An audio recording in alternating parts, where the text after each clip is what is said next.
जालना शहरालगतच्या खरपुडी गावातील शिवारात 247 हेक्टरवर सिडकोचा प्रकल्प साकारला जातोय। त्यापैकी 179 हेक्टर जमीन संपादित करून त्याचा मोबदला वाटपाला सुरुवात झाली। मात्र याच प्रकल्पात 900 कोटी रुपयांची फसवणूक झाल्याचा आरोप ठाकरे गटाचे माजी आमदार संतोष सांबरे यांनी केलाय। त्यामुळे हा प्रकल्प अडचणीच्या फेऱ्यात सापडलाय।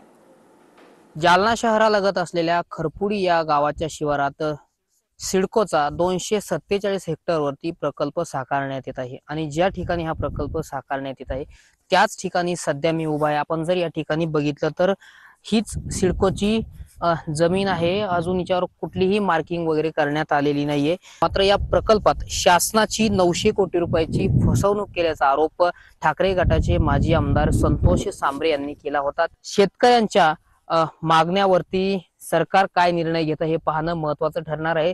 त्यापूर्वी हा जो प्रकल्प आहे तो आता चौकशीच्या फेऱ्यात अडकण्याची शक्यता आहे आणि या प्रकल्पाची चौकशी करण्याचे आदेश सुद्धा आता देण्यात आलेले आहे। रामनाथ ढाकणे, TV9 मराठी, खरपुडी, जालना।